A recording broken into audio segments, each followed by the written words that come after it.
Hi guys, I'm Dan. I'm here with the National University Esports League at LCS Wembley, and I'm joined today by the support for the Supa Hot Crew, Yerrow. How's it going, man? Pretty good, pretty good. Support, sub-support, same thing. So, how's it been? Because this has been your first LCS game. Yeah. How is it playing your first ever LCS weekend in front of your home crowd?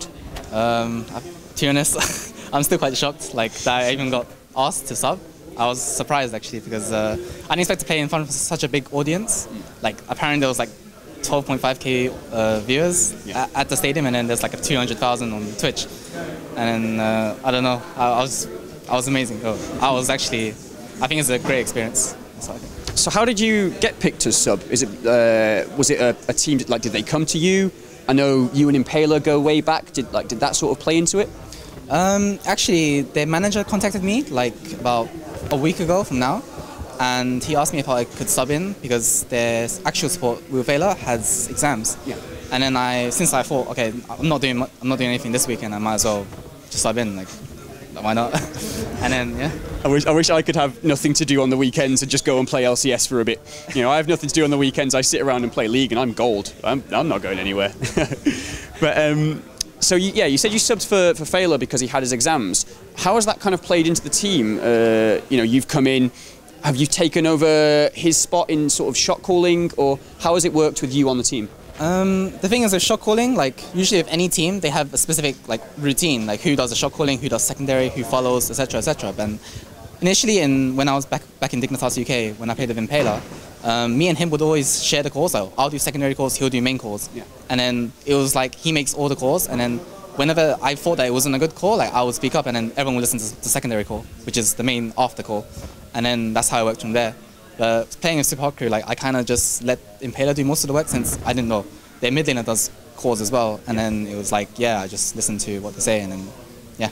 So you've sort of fit more into their plans as opposed to going out and making your own in a different play style to accommodate you? Pretty much, because since I'm substituting for Supa Hot Crew, like I don't want to like ruin their comms, etc., etc. And yeah, I think I just performed to my best, and then yeah, to impress the whole UK crowd.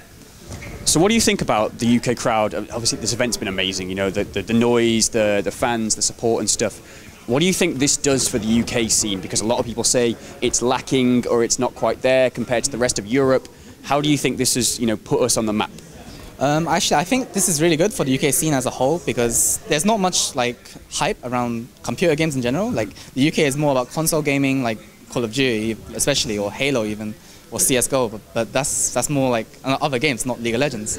And as you know, like, League of Legends is pretty big, like everywhere else. And for this, like for the event like Riot to host the event in London, I think it's a huge step forward towards the UK scene.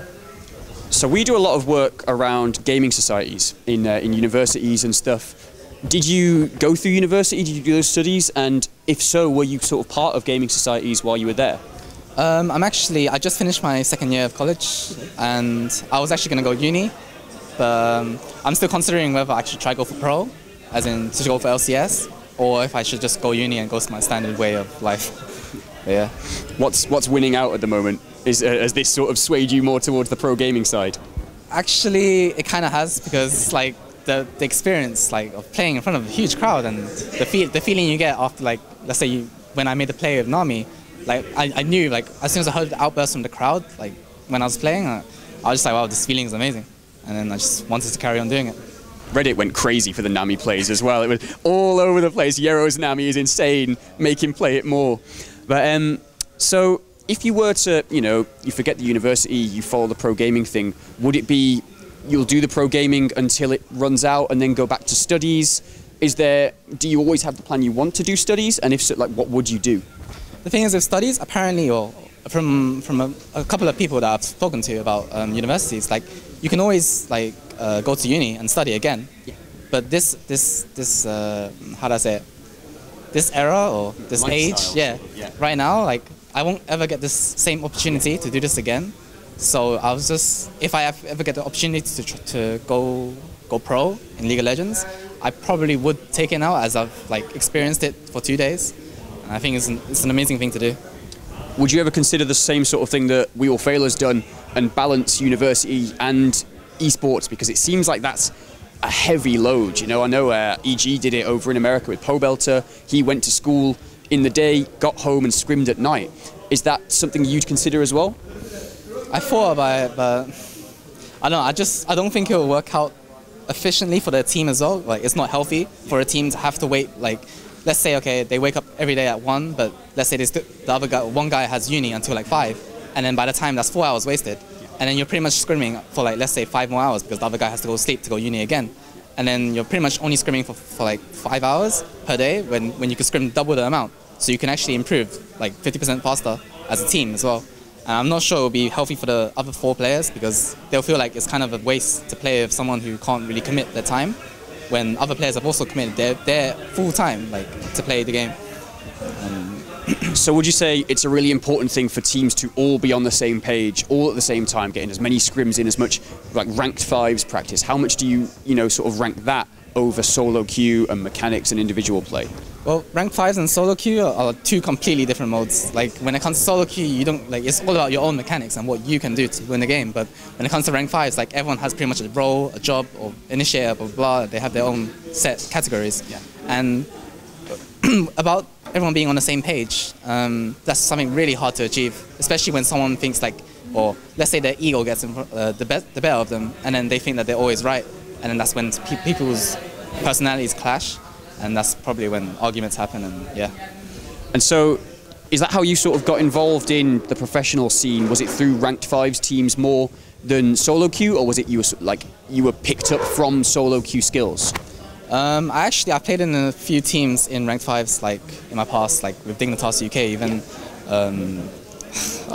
other teams. I can't name them off the top of my head, but. Most of the time, you usually get noticed by playing solo queue, and when you're at the top of the ladder or high in like challenger, that's when pros or even LCS players right now, they'll notice you and they'll just like ask you to if you can play for this or try out if they feel like they need a better player mechanically anyway. And yeah, eventually you'll pick up all the experience that you need along the way to make it into like even worlds. Yeah. So it's a really good idea to sort of balance the two, to have a good rank 5s team behind you, but also make sure you're doing the solo queue, you get your mechanics down, get noticed by the bigger teams and stuff. Yeah, 100%. Because if your mechanics isn't great, then you might even get considered to be replaced as well by someone else who's mechanically better. And even though game knowledge is a big factor as well, but that's the whole point of like having analysts or coaches even who know like more about like what to do at specific points into the game. Yeah. And yeah, like. That's us. That's you can make the best calls in the world, but if you can't land a hook, all your last hits are terrible. So yeah, to finish off then, what have you got to say for these UK fans? You know, it's been a fantastic event. Have you got any shout-outs? Those guys who've been shouting you out on Reddit, all the UK fans who've been cheering for you all weekend, what have you got to say? I'd just like to thank Supa Hot Crew for even picking me up as a sub, of course, and all their sponsors. I think it says Cooler Master, Acer, and CM Storm. And also I'd like to thank all the UK fans for giving me a warm welcome towards the LCS scene. And, yeah. It's a brilliant plug. It was really good. So thank you very much for being here. I wish you all the best in whether you're trying to get to the LCS, we get a full-time spot on the team. So yeah, thank you very much for being here. It's been a pleasure. Thank you. I've been Dan with the National University Esports League at LCS Wembley with Yerrow from the Supa Hot Crew. Thanks for watching.